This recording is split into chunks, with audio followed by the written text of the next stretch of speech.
Bonjour et bienvenue sur le podcast Par voix basse à voix haute. Que vous soyez posé dans le canapé, sur la route ou en train de jongler avec votre journée, prenez place à nos côtés.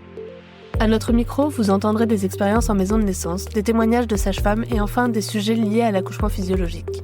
Ici, les voix résonneront haut et fort. Nous ne sommes pas des professionnels de la périnatalité, mais deux mamans passionnées, convaincues que chaque famille a le droit d'avoir le choix du lieu où elle souhaite donner naissance. Notre objectif est simple, mettre en lumière les maisons de naissance en métropole et en outre-mer. Non pas en opposition aux autres formes ou lieux d'accouchement, mais bien comme une option précieuse dans le panel des choix possibles.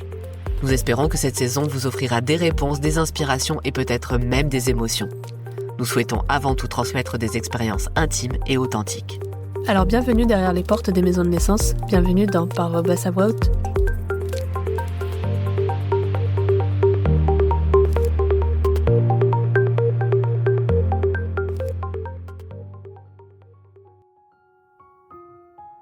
L'expérience de l'accouchement a quelque chose de transcendantal.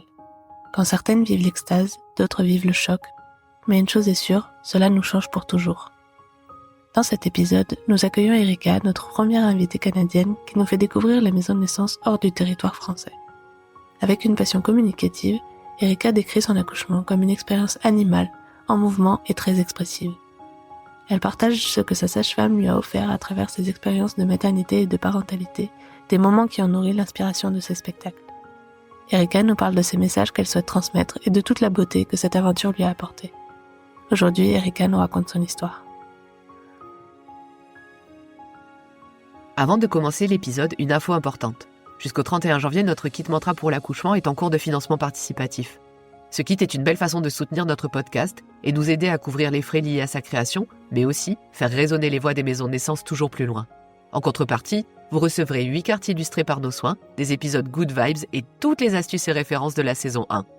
Nous proposons aussi une dorure en édition limitée, une petite œuvre symbolique pour garder un souvenir précieux de cette puissance de femme. On compte sur vous pour nous aider à réaliser ce beau projet. Merci pour votre soutien et bonne écoute. Bonjour Erika. Bonjour. Bonjour Erika, bienvenue à notre micro. Merci d'avoir accepté notre invitation. C'est avec plaisir. On est honorés de t'avoir avec nous aujourd'hui parce que pour resituer un peu le contexte, on t'a rencontré en mai 2024 lors du premier congrès des maisons de naissance qui avait lieu près de Lyon. Tu y intervenais en tant qu'artiste avec la représentation de l'un de tes spectacles qui s'appelle La beauté des sexes. Ce spectacle engagé nous a donné envie d'en savoir plus sur ce qui a motivé ton combat, tes œuvres, ainsi que ton parcours de maternité qui semble finalement un peu lié à ce cheminement. Avant toute chose, on tient à te remercier pour les rires que tu nous as offerts ce jour-là, mais aussi pour les œuvres puissantes que tu crées et qui sensibilisent le public à des thématiques essentielles, telles que l'équité des sexes ou le respect de l'autre dans notamment ton autre spectacle. Et en plus de tout ça, tu seras la première à nous parler des maisons de naissance en dehors du territoire français, donc on est super contente de t'avoir avec nous aujourd'hui. Et avant d'entrer dans le détail de ton parcours, est-ce que tu pourrais te présenter en quelques mots pour ceux et celles qui ne te connaissent pas encore ? Je m'appelle Erika Leclerc-Marceau, je suis comédienne, j'ai 45 ans. Je suis mariée avec un homme qui s'appelle Martin et nous avons ensemble 2 filles qui ont 18 et 14 ans et nous habitons dans la Loire. Nous sommes d'origine québécoise et nous sommes des Doiserins, des gens qui habitent Doisieux. Est-ce que tu peux nous dire dans quel type de structure tu as monté ton projet de naissance ? Donc j'ai vécu un accouchement au Québec, dans une maison des naissances donc au Québec en 2006, et j'ai vécu un deuxième accouchement en France où j'ai accouché à la maison avec une sage-femme. Avant de parler de ton expérience et de ton parcours personnel, on aimerait te demander de nous expliquer en quelques mots ce qu'est une maison de naissance et surtout au Canada. Alors une maison de naissance, en tout cas celle que moi j'ai connue, c'est un espace qui est pas tellement médicalisé, qui est surtout chaleureux, accueillant, où il y a des sages-femmes qui travaillent et qui ont des espaces un peu bureaux, on va dire, pour accueillir les femmes qui suivent, développer avec elles un lien privilégié. Il y a également un espace cuisine et il y a des chambres d'accouchement, entre autres des chambres d'accouchement dans lesquelles il peut y avoir une baignoire, une douche, et tout est fait pour que ce soit accueillant, convivial et que ce soit j'ai envie de dire qu'on s'y sente bien, en fait, qu'on s'y sente en confiance. Moi, je me rappelle également d'un espace où on pouvait laisser des pyjamas, où on pouvait laisser toutes sortes de vêtements aussi pour les bébés. Parce que moi, la première fois que je suis allée à la maison de naissance avec mon bébé qui avait quelques jours, elle a vomi partout et j'avais pas conscience qu'il fallait apporter des pyjamas pour se changer à ce moment-là. Donc, j'étais une toute jeune maman, donc j'ai beaucoup apprécié cette espèce au Québec, on dirait un garde-robe partagé ou je sais pas, quelque chose comme ça. Donc, j'aimais cet espace qui était prévu pour les toutes jeunes familles qui pouvaient découvrir ce que c'était qu'être être parent et être suivi avec soin autour du projet d'avoir un bébé.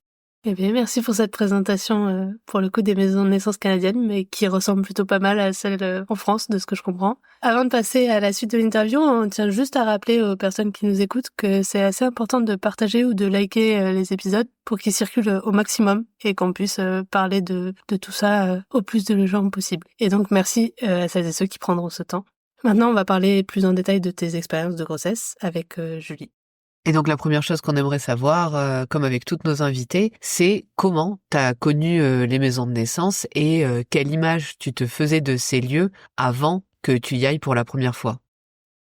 Alors, ma grande a 18 ans, ça a fait remonter les souvenirs un peu loin. Comment j'ai découvert Je crois que c'est en discutant avec des amis et aussi en m'informant, c'est-à-dire que moi, j'ai fait des études en journalisme aussi et j'ai plutôt cette habitude, quand je suis confrontée à quelque chose de nouveau, de faire des recherches avant de me lancer et de faire un choix.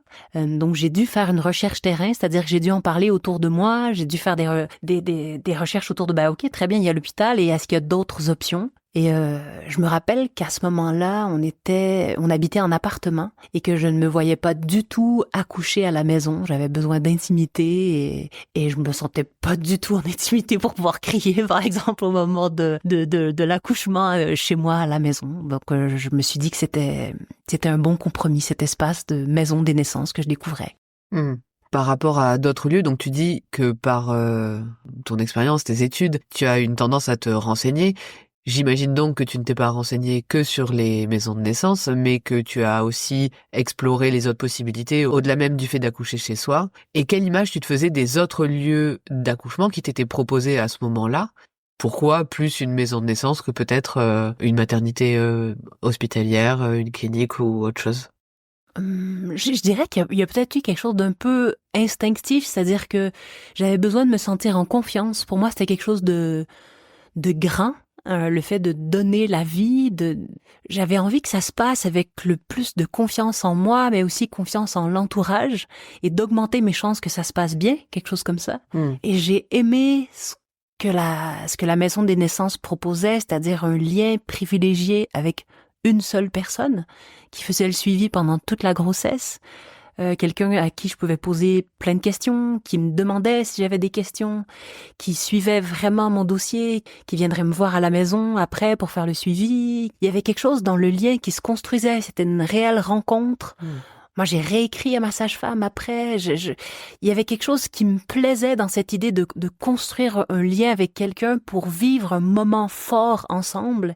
Et pour moi, il y avait quelque chose qui allait au-delà de l'acte médical. Et pour moi, c'est important, c'est-à-dire que chaque femme se sente en confiance où elle a envie d'accoucher.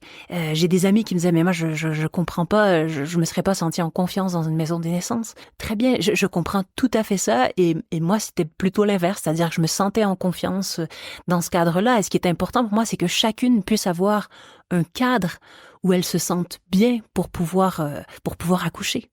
Oui, tout à fait. C'est d'ailleurs une chose qu'on a tendance à dire régulièrement dans nos épisodes, c'est justement, quel que soit le choix, le meilleur choix que chaque femme puisse faire, c'est celui qui lui est propre, celui dans lequel elle se sent, comme tu viens de le dire, le plus en confiance. Peu importe, en fait, finalement, que ce soit à domicile, en maison de naissance ou à l'hôpital. En tout cas, tu viens de nous parler du fait, justement, que tu avais ce besoin d'être en lien particulier avec une sage-femme. On aimerait bien savoir comment ça s'est passé, ton suivi, du coup. Est-ce que ça avait lieu au sein de la maison de naissance ou dans un cabinet peut-être libéral indépendant? Et aussi, à un moment donné du suivi, arrivent aussi les préparations à l'accouchement. Est-ce que tu peux nous raconter un petit peu tout ce suivi et comment il a été vécu par toi et éventuellement vous? Le suivi, c'est effectivement que le conjoint est toujours, le conjoint ou la conjointe d'ailleurs est toujours invité à faire le suivi effectivement avec la mère. Encore une fois, hein, c'est un peu loin, mais je me rappelle de ces séances qui se rapprochaient dans le temps. En premier lieu de plutôt mensuel et après ça s'est rapproché dans le temps toutes les 2 semaines, toutes les semaines. Et ça a été tout le temps avec la même sage-femme. Et il y avait également une sage-femme de remplacement, on va dire, c'est-à-dire que elle fonctionnait sur des horaires de garde et il y avait certains jours où ma sage-femme n'était pas de garde. Du coup, j'avais rencontré l'autre sage-femme qui a travaillé toujours en équipe. Et je me rappelle également, donc ça c'est pour la préparation, c'est le suivi, on va dire avant l'accouchement et la préparation à l'accouchement et au post-accouchement aussi. Je me rappelle de moments très clairs. J'ai adoré y aller en couple. J'ai adoré la clarté des propos. Je me rappelle d'un moment très clair où la sage-femme avait dit c'est un peu mais je trouve que c'est important d'en parler. Du coup, elle avait clairement dit aux messieurs je vous avertis sur les semaines qui vont suivre l'accouchement, on vous invite à utiliser votre main quant à votre sexualité parce que vos femmes ne seront plus disponibles pour avoir des rapports sexuels pénétratifs. Et j'avais bien aimé la clarté quand même des propos et ça m'avait mis en sécurité aussi sur, je sais pas, donner un cadre, se donner des repères. Je l'avais trouvé, je me rappelle, c'était il y a 18 ans encore et j'avais trouvé ça quand même courageux d'oser prendre la parole là-dessus et j'ai trouvé ça beau aussi qu'on se donne de la clarté à cet endroit-là. Ouais. Je me rappelle de la complicité qui était nommée comme quelque chose de fort, elle avait de la clarté sur le soutien dont on aurait besoin. Je me rappelle de mon homme qui était vraiment aux petits soins après l'accouchement, qui préparait à manger, qui venait voir, qui s'assurait que c'était facile à digérer aussi pour que le lait soit digeste pour le bébé. Du coup, c'est plein de petites attentions et que j'ai adoré qu'on puisse apprendre ensemble là-dessus. Et pendant l'accouchement aussi, elles étaient claires sur demandez à votre femme si ça lui convient. Soyez pas insultés si elle parle de façon plus brusque.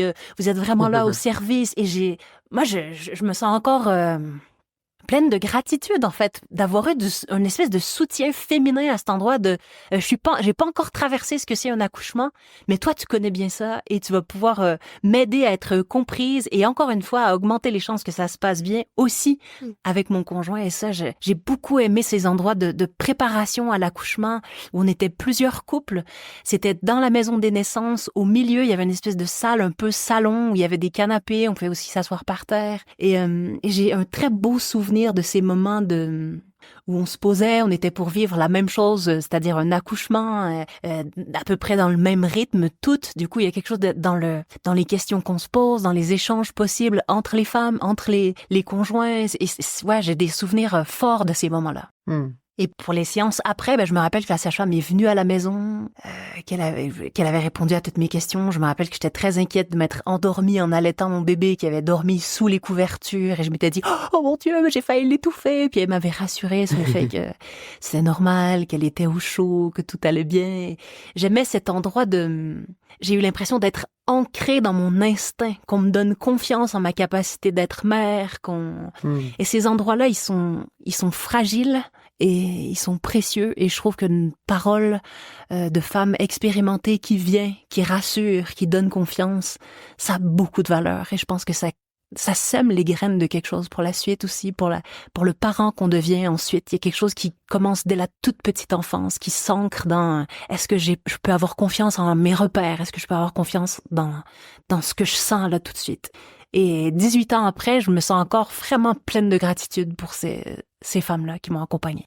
Mais c'est très beau à entendre en tout cas et c'est touchant et inspirant. Je partage et je comprends tout à fait cette gratitude et c'est vrai que plus tôt on est en confiance et plus on a tendance à le développer et à se faire confiance. Et à ce sujet, tu viens de nous évoquer une anecdote d'une peur que tu as eue lors de ton allaitement.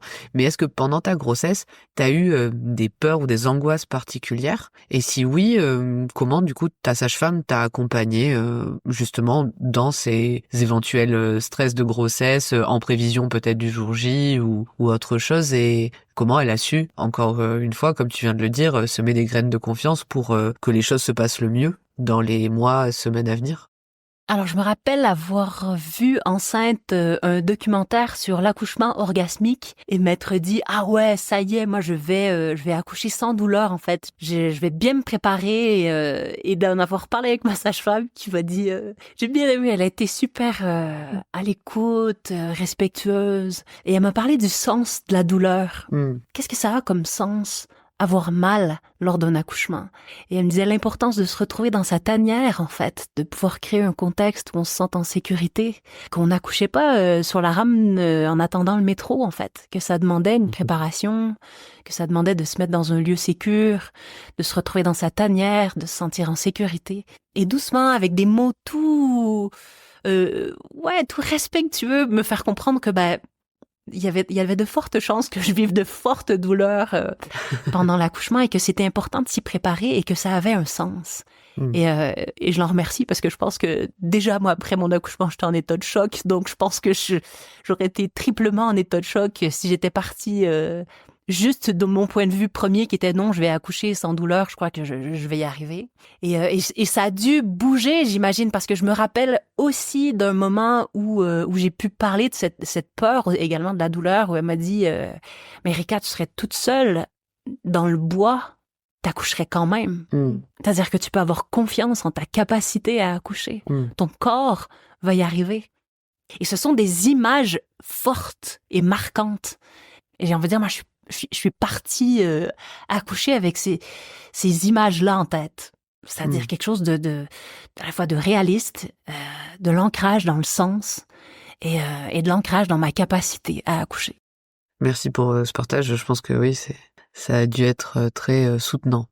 Est-ce que tu as eu l'occasion, mis à part justement tout cet accompagnement très particulier que tu as eu avec cette sage-femme qui a su te donner toute cette confiance pour te préparer au jour J, est-ce que tu as eu l'occasion de consulter d'autres professionnels de la périnatalité ? Alors, j'ai vu un ostéopathe à Montréal, ça je suis certaine, avant l'accouchement. J'en ai vu un aussi en France pour le deuxième accouchement où je me rappelle qu'il m'a dit « Là, je suis en train d'allumer les lumières sur la piste d'atterrissage. Je prépare ton corps pour cet accouchement. » Je me rappelle avoir vu l'ostéopathe aussi avec le bébé après, pour qu'elle puisse, dans les 2 fois, avec 2 ostéopathes différents, mais que le bébé puisse revivre l'accouchement. Je sais que la deuxième n'avait pas eu l'occasion de pousser, par exemple. Elle a pu revivre son accouchement et pousser, ce qui était important, que j'ai entendu. J'ai vécu des séances de sophrologie pour la deuxième, alors que j'étais en France. L'accompagnement est assez différent, en fait, en France et au Québec. Au Québec, j'ai été beaucoup suivie à la maison des naissances par la sage-femme. Au Québec, les sages-femmes travaillent exclusivement en maison de naissance. Ce sont des infirmières qui accompagnent à l'hôpital et ce sont que des médecins qui accouchent.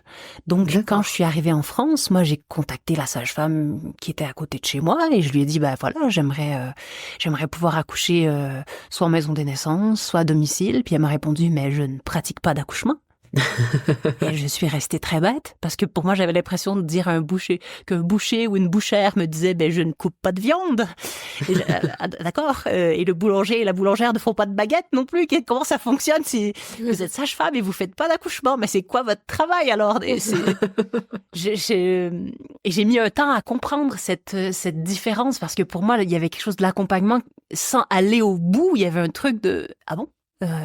Donc encore une fois, des repères qui sont différents, des façons de concevoir qui sont différents. Et en même temps, j'ai été suivie également par une sage-femme lors de mon accouchement en France, par une autre sage-femme, une deuxième sage-femme qui a fait la préparation à l'accouchement, qui a fait la rééducation périnéale, ce qui n'existe pas au Québec. Il n'y a pas de rééducation périnéale, ou en tout cas quelques exercices comme ça, mais loin des séances. Je trouve que c'est très important ce qu'on propose en post-accouchement ici, bien que ce soit quand même particulier de se retrouver avec 2 doigts de madame dans son intérieur pendant plusieurs séances. C'est quand même un rapport de proximité, on va dire. Mais ouais, moi, j'étais ravie de découvrir. C'est-à-dire que l'accouchement et au Québec et en France, je trouve qu'il y a quelque chose de...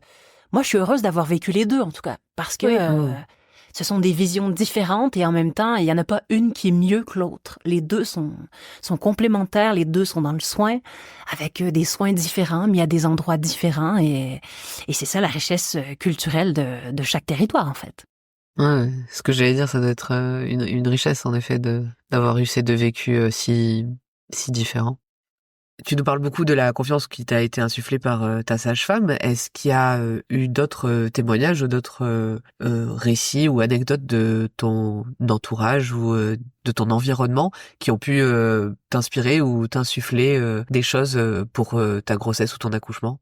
Ouais, le meilleur ami de mon mari est marié avec une sage-femme d'origine japonaise qui a grandi dans une maison des naissances au Japon, qui est sage-femme au Québec. Ils ont eu 3 filles et je me rappelle que j'étais enceinte et les petites étaient en âge préscolaire et elles jouaient à l'accouchement. C'est-à-dire qu'elles étaient à 4 pattes et elles jouaient avec leur poupée à accoucher dans toutes sortes de postures. Et ça m'avait frappé déjà, cette espèce de... Il y avait aucun complexe, elle jouait à accoucher. Ça m'avait fasciné, ça m'avait inspiré. J'avais trouvé qu'il y avait quelque chose de naturel et ça m'avait connecté à quelque chose de... Bah oui, si on peut y jouer, alors il y a quelque chose comme... C'est jouer à papa-maman, c'est jouer à... Je sais pas, c'est jouer au vétérinaire, c'est jouer... Voilà, j'ai trouvé ça magnifique. Et ce couple-là, ils avaient comme postulat que quand les femmes se saisissent de leur accouchement, quand elles le vivent pleinement, c'est une expérience qui les rend plus intelligentes, plus peut-être débrouillardes, plus fortes. Je sais pas quel sens ils mettaient derrière l'intelligence, mais en tout cas, j'ai perçu là une occasion de vivre une expérience forte, de s'en saisir, de le vivre pleinement et de se dire comment je peux grandir à travers cette expérience-là, comment je peux mieux me connaître, comment ça peut être une expérience certes intense, puissante, qui puisse connecter à quelque chose de fort, de vivant. Ouais, c'est intéressant comme point de vue. Moi, personnellement, en tout cas, j'avais jamais ni entendu dire ça. Et en effet, voir des enfants jouer à accoucher, ça doit être inspirant aussi. Comme tu dis, dans cette dimension très simple et naturelle. En tout cas, après avoir vécu tout ça, avoir ce suivi, avoir ces accompagnements, cette rassurance, cette bienveillance et toute cette confiance, est-ce que tu te sentais prête pour le jour J de ton premier accouchement en maison de naissance? J'ai envie de dire, est-ce que c'est comme quand on monte sur scène la première fois pour présenter un spectacle, est-ce qu'on est vraiment prête? Je sais pas. Jamais, je crois. Il y a un endroit où ça fait, on se jette à l'eau, quelque chose comme ça. Un accouchement, c'est plus... Il y a quelque chose de... On choisit pas forcément le moment, mais je me rappelle avoir été très en colère contre mon conjoint parce que... ça faisait des semaines que je lui disais c'est important qu'on soit prêt quand ça va être le temps d'y aller, on va y aller quoi. Et au moment de partir pour la maison de naissance, il me dit quand même faut que j'arrête au guichet retirer de l'argent. Et là, le juge était furax. Je me disais, mais ça se fait pas, en fait. On peut pas faire un arrêt avant d'aller à l'accouchement, quoi. Et je me rappelle de le voir par la fenêtre de la voiture, aller chercher des billets de banque et me dire, purée, mais ouais, d'avoir été très en colère sur la préparation. Vous voyez, c'est jamais complètement complet, ou en tout cas, moi, je me sentais complètement prête, mais lui, vraisemblablement, il lui manquait un petit bout, quoi. Oui, c'est sûr. Mais comme tu dis, on se sent jamais vraiment prêt, mais pour à peu près, je pense, toutes les expériences de la vie, peut-on vraiment affirmer être prêt. Mais malgré le fait que ça fasse 18 ans, je vois que tu as toujours des souvenirs. Est-ce que tu pourrais nous raconter plus en détail comment s'est passé le jour J? On regardait une série que j'ai adorée qui s'appelait Michel et Chartrand sur un couple mythique québécois et qui m'inspire beaucoup en termes de valeurs, en fait, comment ils ont vécu leur amour, comment ils ont vécu leur couple, leur famille. Et on regardait cette série-là et à un moment donné, les contractions devenaient de plus en plus fortes. Je suis allée prendre un bain, les contractions ont augmenté. J'ai appelé la sage-femme. Ce n'était pas ma sage-femme qui m'avait suivi, c'était la sage-femme de remplacement qui a répondu. Elle m'a demandé de chronométrer les temps entre les contractions. Je voyais que ça montait, plus ça allait. Moi, je prenais les contractions. J'ai vécu un accouchement très physique, en fait. Je me sentais un peu comme un chevreuil sur 2 pattes, quelque chose comme ça. Je prenais les contractions dans les cadres de porte. C'était vraiment, mais je faisais des squats. Pour moi, c'était je me serais vraiment, mais alors là, vraiment pas vue coucher sur un lit d'hôpital. Il y avait quelque chose d'aérobique dans cet accouchement. Même se mettre dans la voiture, ça a été compliqué. J'avais besoin de bouger. Je m'étais dit que je serais très probablement pudique pendant cet accouchement. Je suis arrivée en maison de naissance, mais mes vêtements ont volé aux quatre coins de la pièce. J'étais comme un cheval qui piaffait. J'avais prévu accoucher dans le bain de naissance en me disant ça va se passer comme ça, il va y avoir telle musique. En fait, je trouvais ça insupportable d'être dans le bain. J'avais vraiment besoin de bouger. Du coup, je suis pas restée dans le bain. On était dans la chambre qui s'appelle Océane et le bain, je l'ai pris après, mais ça... Et la sage-femme avait aussi une stagiaire qui est venue, qui était très douce, très attentionnée et qui est venue mesurer. Et à un moment donné, elle me dit, ah ben ça y est, le col est ouvert. Et j'ai accouché appuyée sur mon conjoint qui faisait office de chaise et qui me prenait les mains. Lui, il est pianiste, compositeur, et je pense que je lui ai écrasé les mains à ce moment-là. Et la petite est née, on a dû arriver autour de minuit, et à 3h59, elle naissait. Et je me rappelle combien ça a été, j'en reparlais cette semaine, parce que parfois on parle de la douleur qui ajoute à la douleur. Je me rappelle quand elle est arrivée dans mes bras, en fait, d'être en état de choc, mais pendant plusieurs secondes, Martin me regarde puis il me dit, mais est-ce que ça va? Est-ce que ça va? Parce que je ne bougeais plus, je regardais mon bébé et j'étais sidérée, en fait. J'étais vraiment un état de sidération sous le choc. Il y avait quelque chose de... Purée, mais j'arrive pas à faire pousser des carottes dans le potager et je viens de faire pousser un bébé dans mon ventre. Et je trouvais ça surréaliste. Je me disais que le bébé allait ressembler au bébé qu'on voit sur les boîtes de couches Pampers, alors que pas du tout. C'était une espèce de petite Inuit avec les cheveux tout noirs, très épais, un regard déjà très profond. Je suis tombée en amour instantanément. J'ai un instinct de vraiment, cet enfant, je l'ai tellement aimé tout de suite. Je me rappelle que la sage-femme m'a dit, ah oui, quand on aime fort comme ça, c'est bien d'en avoir un deuxième, parce que ça permet de partager l'amour sur plusieurs épaules. Et après, c'est ça, le bébé a été pris en charge par mon mari, et là, la sage-femme a dit que j'avais déchiré un peu, et elle a dit, ah ben moi, j'utilise une technique comme le dentiste, je pique pour pouvoir recoudre, et en fait, je trouvais ça horrible, ça faisait hyper mal. Et je me rappelle que ça ajoutait de la douleur à la douleur, et que ça a été un moment douloureux. L'accouchement, sortir le placenta, se faire piquer, se faire recoudre. Purée, j'ai trouvé ça raide, quoi. J'ai trouvé ça vraiment... Et je me rappelle que le lendemain matin, on rentrait à la maison, et d'être encore dans une forme d'état de choc de toute cette intensité, et de me dire comment quelque chose de si beau, comment quelque chose de si grand peut passer par tant de douleur. Oui. Ma belle-mère m'a dit, tu vas voir, tu vas oublier. Et j'ai jamais oublié cette douleur. Moi, je trouve que c'est important je sais pas comment on peut accompagner une femme à cet endroit-là, parce que je trouve que c'est important d'être préparé à la douleur que ça peut être. Et en même temps, c'est vrai que c'est grand, c'est beau, c'est connecté à la vie, et ça a du sens. Et en même temps, waouh. Ouais, on parle d'intensité en général. Je trouve que ça résume bien ce mélange de grandeur et de douleur dont tu parles. C'est l'intensité, quoi. Ça prend, c'est animal, c'est tout ça, quoi. Ouais. Et du coup, tu nous parles essentiellement de ton expérience. Bon, tu nous as parlé de ton conjoint qui faisait la chaise, mais il t'a aidé sur d'autres plans. Est-ce que tu te souviens un peu de son rôle autour de toi à ce moment-là?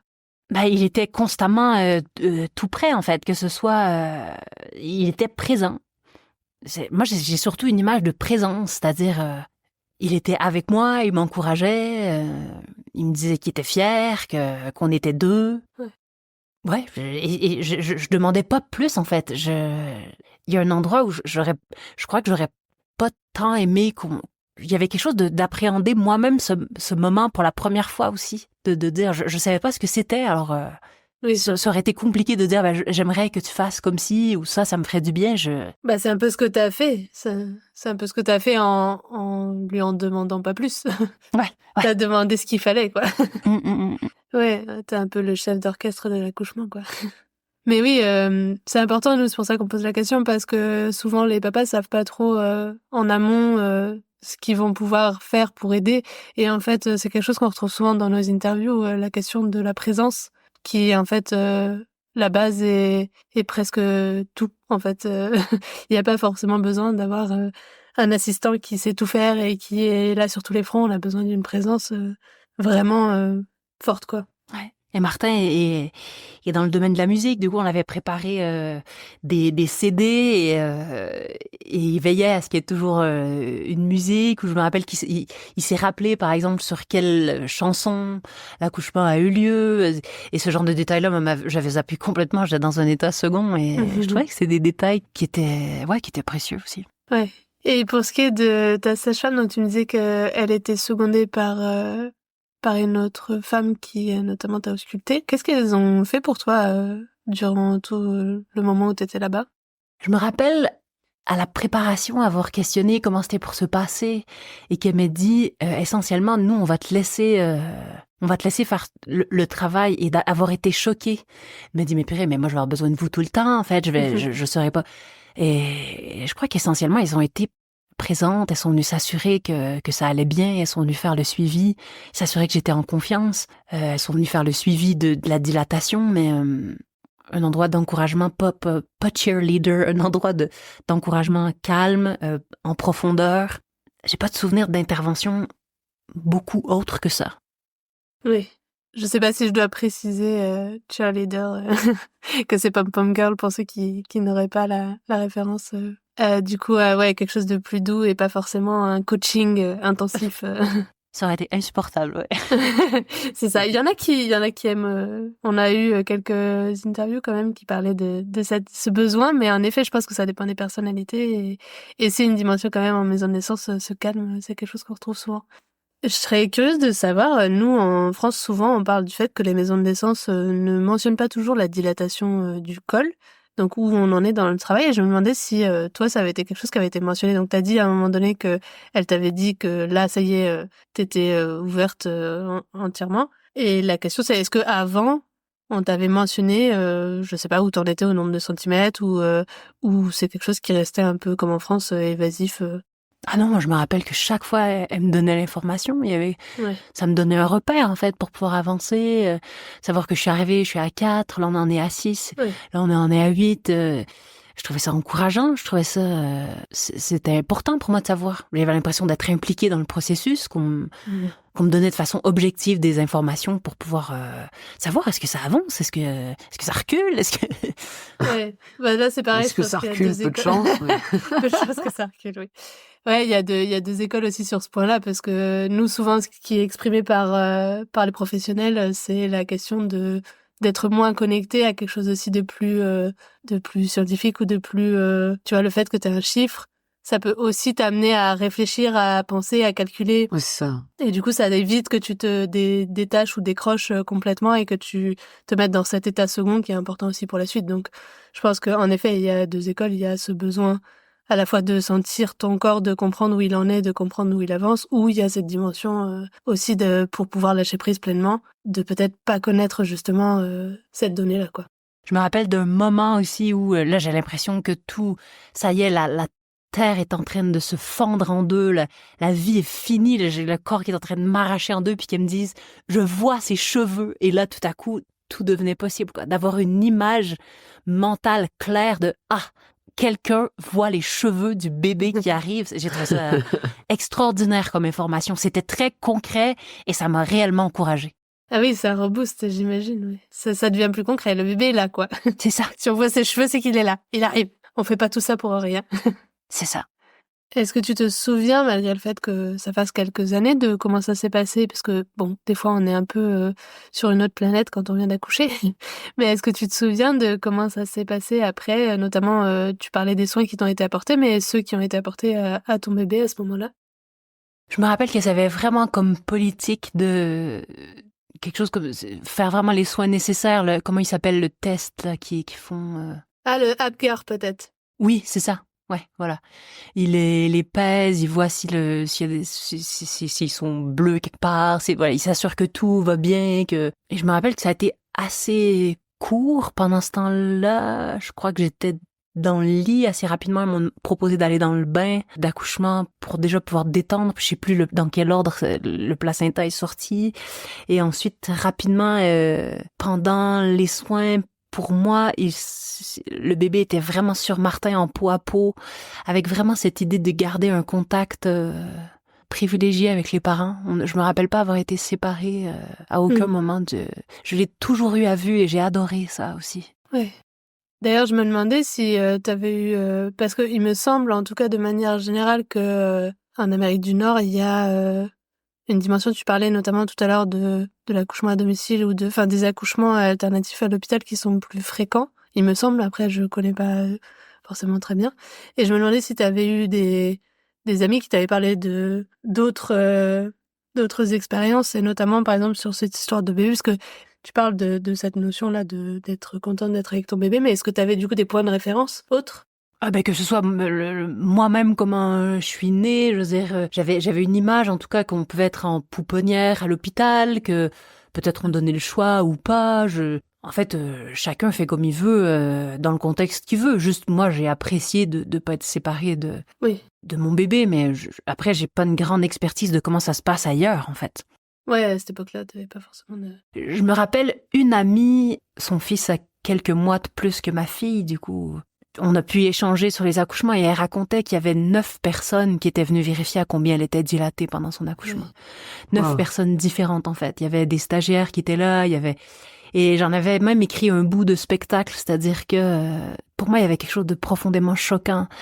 Bien sûr que c'est important que des personnes apprennent, bien sûr que c'est important que des stagiaires se forment, mais de là avoir 9 personnes qui passent pour venir vérifier l'état de la dilatation d'un col, je trouve qu'on n'est plus du tout à un endroit en tout cas pour moi, de soin, de respect de la femme qui est en train d'accoucher, de ce qu'elle est en train de vivre d'unique, de mettre au monde son premier bébé. Comment on en fait un moment de confiance, un moment d'intimité, un moment important. Et ces endroits-là, pour moi, ils sont très précieux. Ils construisent la suite.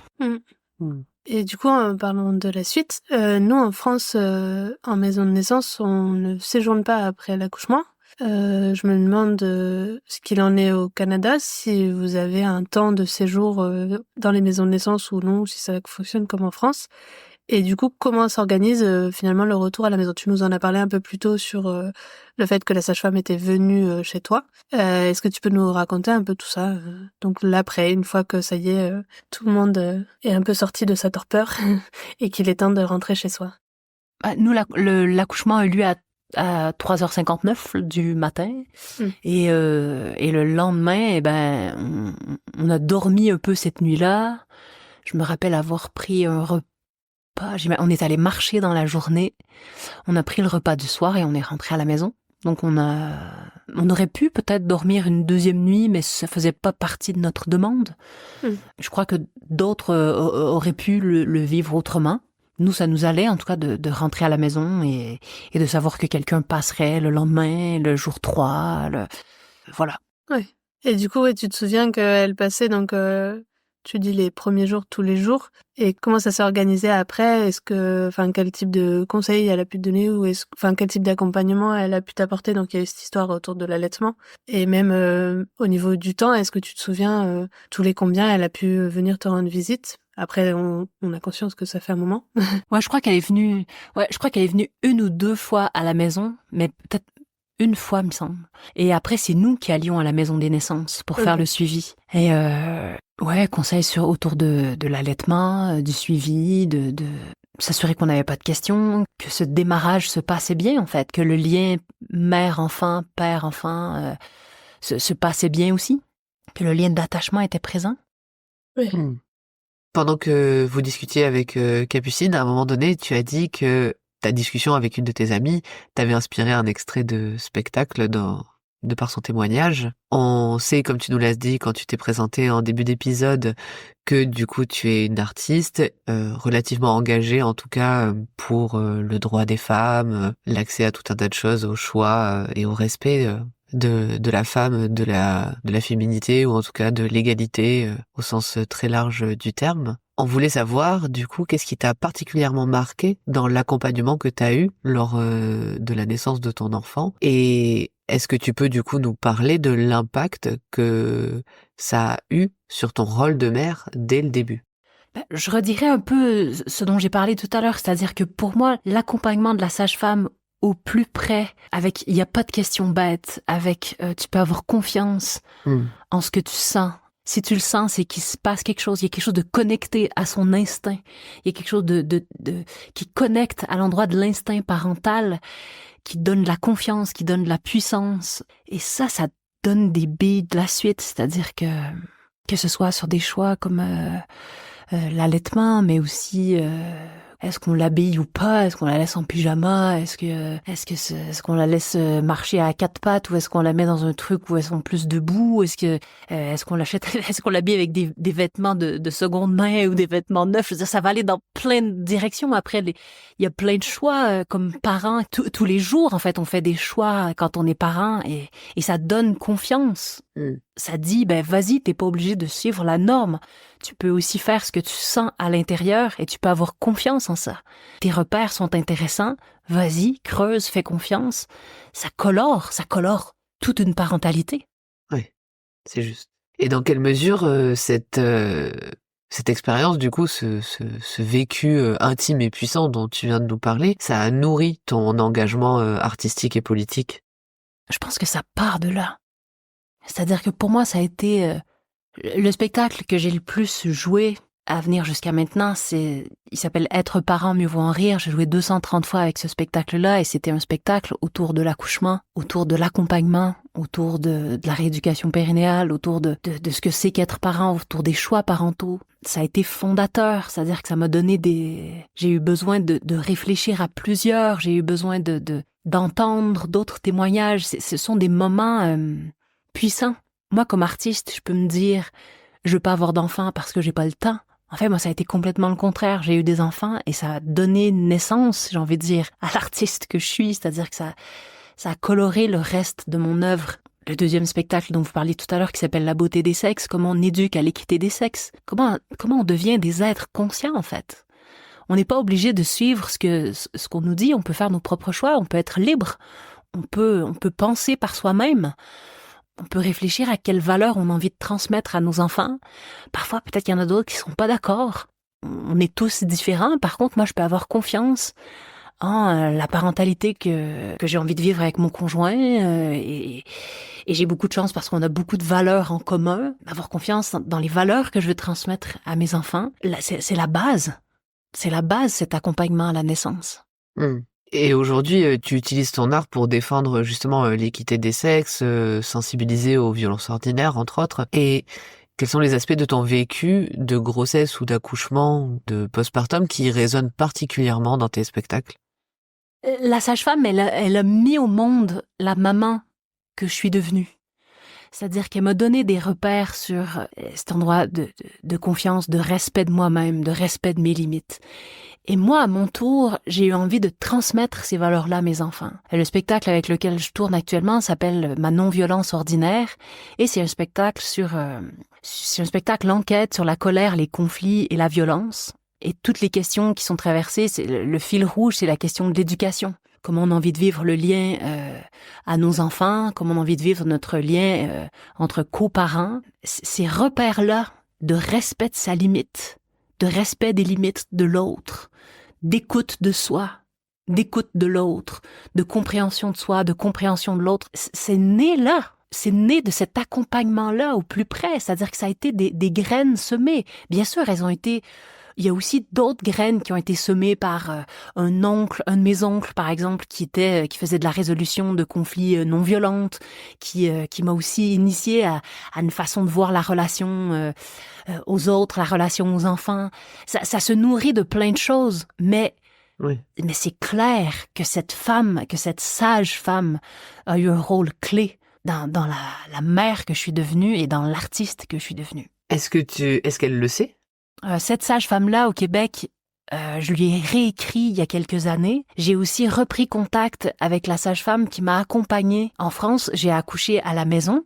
Et il y a une sage-femme qui est venue faire le suivi à la maison, qui m'a accompagnée pour la rééducation périnéale, qui m'a suivi pour la préparation à l'accouchement. Et cette sage-femme-là avait pas l'habitude de projet d'accompagnement à domicile. Elle était sur la réserve, il y a un moment où elle a entendu mon choix, elle l'a respecté, elle m'a accompagnée au plus près et je lui ai réécrit il y a 2 ans, je dirais. Et pour lui dire que j'avais écrit, que le spectacle était né de ça, lui dire combien ça avait été fondateur, pour la remercier aussi. Et chaque fois que j'ai l'occasion, par exemple, le spectacle que vous avez vu à la maison, pour l'Ordre des sages-femmes, et j'ai aussi joué dans des maisons de naissance avec les 2 spectacles. Et chaque fois, je saisis l'occasion pour remercier les sages-femmes pour ce qu'elles sèment au quotidien, ce qu'elles permettent dans le lien mère-enfant, mais un lien qui est beaucoup plus grand que ça, parce que je crois que c'est aussi le lien de soi à soi, le lien de soi comme adulte, et le lien de soi à soi comme mère aussi, ou comme parent.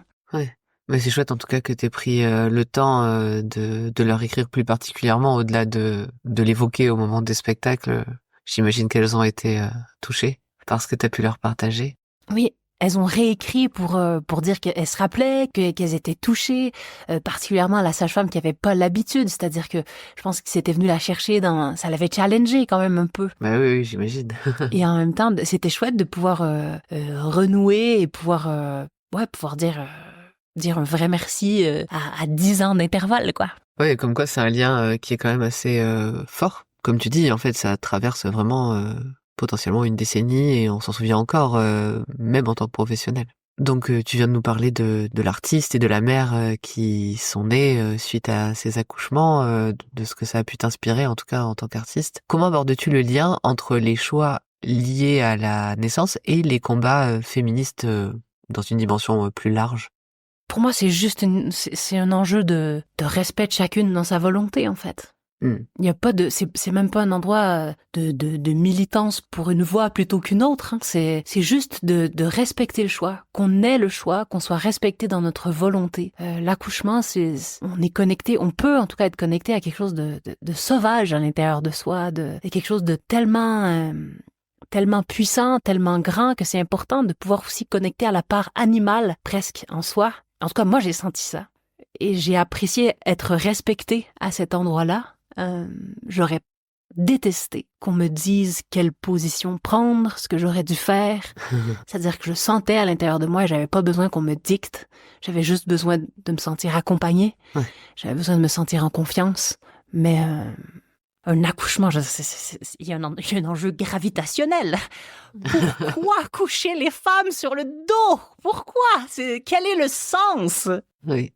Pour résumer un peu la pensée que tu viens d'avoir, quel est le message que tu souhaites faire passer à travers tes œuvres? Si j'essaie de résumer de façon très simple, il y a quelque chose de... Soyons celles et ceux qu'on a envie d'être.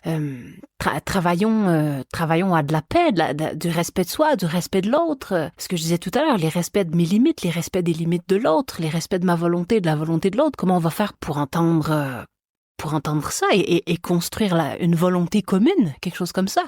Et ça se passe, c'est autant dans un accouchement que des enjeux municipaux, que des enjeux de création artistique. C'est comment on va faire ensemble. Mais sortir des rapports de pouvoir, en fait. Ne pas être dans le pouvoir sur l'autre, mais dans le pouvoir avec l'autre. Comment on va faire ensemble?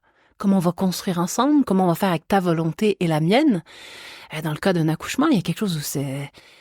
Pardon, mais dans un accouchement, il y a quand même une actrice principale dans un accouchement. Ce serait chouette qu'elle soit entendue, quoi. Et voilà. Oui, c'est vrai. En tant qu'actrice principale, qu'est-ce que tu aurais aimé savoir avant ton premier accouchement et qui potentiellement aujourd'hui fait partie de ce que tu transmets via tes œuvres justement et qui t'a peut-être fait défaut ou que tu as peut-être découvert lors de ton second accouchement? Quelque chose comme, en tout cas pour un premier accouchement, t'as droit d'apprendre. Il n'y a pas de questions bêtes. Lis. Discute avec des amis qui ont vécu toutes sortes d'accouchements. Écoute les histoires des autres. Ne t'accroche pas aux histoires des autres. Construis la tienne. Glane ce qui te parle. Mets ça dans ta besace.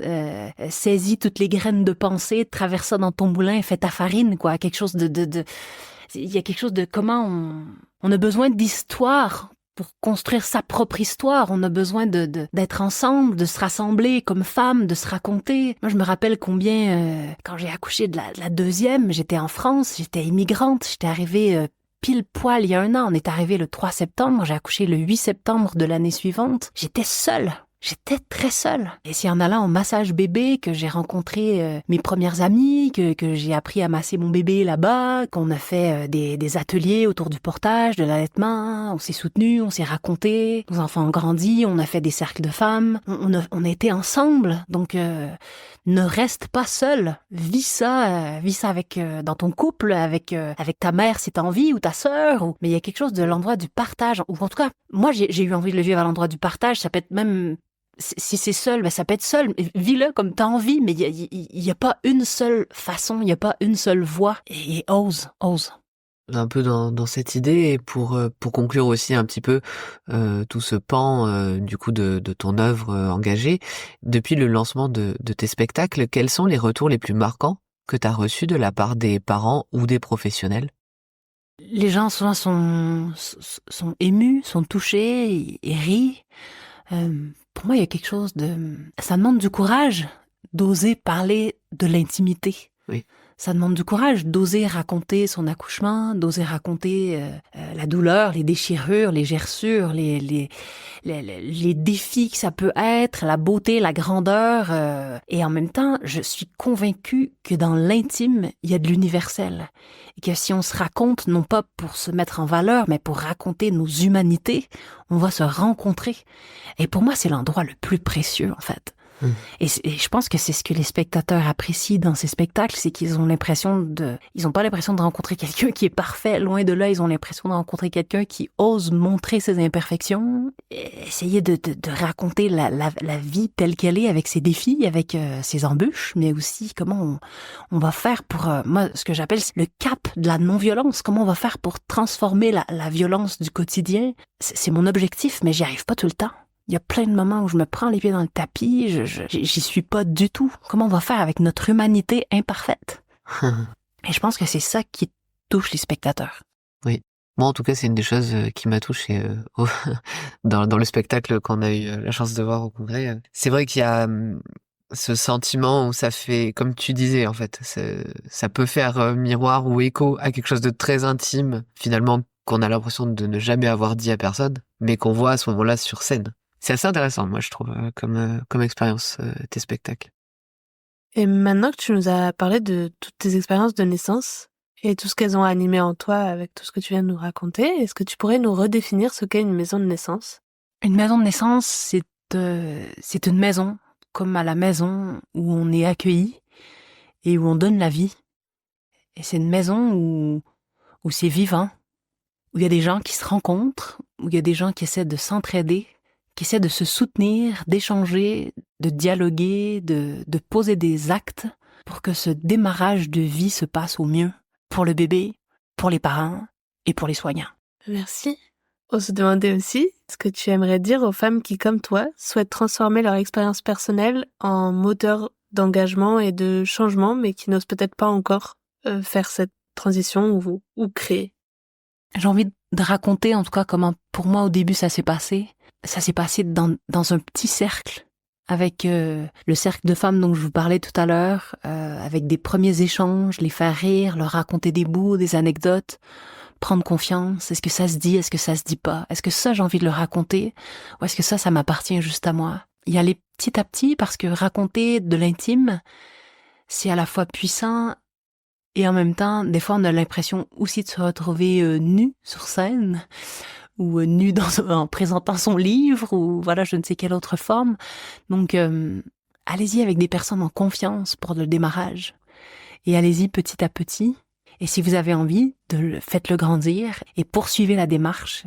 Un spectacle, une œuvre, ça met du temps à construire, ça se fait de tâtonnement, et je vous souhaite d'oser tâtonner, d'oser écrire et d'oser croire que ça a de la valeur parce que ça en a. Oui, en effet. Et c'est important de ne pas l'oublier. Avant de nous quitter, on a une dernière question. Est-ce que tu aurais une astuce? Est-ce que tu te souviens de quelque chose à l'époque de ces accouchements qui pourrait aider les personnes qui se préparent et qui nous écoutent aujourd'hui à accoucher physiologiquement? J'ai vécu des accouchements que à travers ce corps-là. C'est le seul que je connais. Moi, j'ai eu besoin de me connecter à mon corps. J'ai eu besoin de prendre les contractions dans les cadres de porte, de piaffer comme un cheval. J'ai eu besoin de me connecter à la part sauvage en moi. J'ai vécu beaucoup les accouchements, les yeux fermés dans ma bulle, debout, à bouger. Vivez-le comme vous avez envie. Laissez personne vous dicter comment ça devrait se passer. Un peu comme les films pornographiques pourraient laisser des images de comment devrait se passer un rapport sexuel et que ça peut brouiller les pistes. Je pense que c'est important de faire fi des images mentales, de ce qu'on se représente, de ce que devrait être un accouchement pour vraiment le vivre connecté à son instinct. Y aller avec ce qu'on sent à l'intérieur de soi et se foutre, mais alors là, se foutre carrément de ce que les autres peuvent se dire parce que je vous souhaite d'avoir choisi un contexte avec des gens avec qui vous êtes en confiance, une sage-femme en qui vous avez confiance, un conjoint ou une conjointe avec qui vous avez confiance. Merci pour ce partage. Et merci infiniment pour tout cet échange qu'on a partagé. On espère que ton combat ira loin et aidera les femmes à trouver une place toujours plus juste. On vous incite à aller voir les divers spectacles qu'Erika présente, que ce soit... Alors, je sais pas lesquels sont encore en tournée actuellement, mais tu parlais de la non-violence ordinaire qui est celui sur lequel tu travailles en ce moment. Mais je pense qu'on peut les trouver certainement aussi en ligne, les autres. Oui, actuellement, il y a La beauté des sexes qui est en tournée et Ma non-violence ordinaire. Et donc, vous pouvez retrouver Erika sur sa page Facebook, Erika avec un K, Leclerc Marceau, ou via son site internet erikalm.com. Et voilà, on te remercie encore d'être venu parler de toute ton expérience et de nous avoir partagé ton point de vue riche et que je trouve très touchant et qui est très... Enfin, moi, je trouve ça hyper inspirant quand on a des propos pareils pour pouvoir se préparer à un accouchement. Donc, merci à toi. Merci à vous, les filles. Un grand merci, je partage tout à fait le point de vue de Capucine. Merci d'avoir partagé cet instant avec nous. Au revoir et à bientôt, Erika. Au revoir, Julie, au revoir, Capucine. Au revoir, Erika. Vous venez d'écouter le podcast Par voix basse à voix haute. Votre aide est essentielle. Si vous aimez notre travail, dites-le en partageant cet épisode, en nous laissant un commentaire ou en cliquant sur j'aime. Retrouvez-nous aussi sur Tipeee si vous souhaitez soutenir notre projet financièrement sur la page Tipeee/Par voix basse à voix haute. N'hésitez pas à vous abonner si vous voulez être notifié des prochains épisodes. Merci encore d'être là avec nous et d'écouter ces moments de vie uniques et intenses. Et souvenez-vous, il n'y a pas de bon accouchement. L'histoire qui compte, c'est votre rencontre.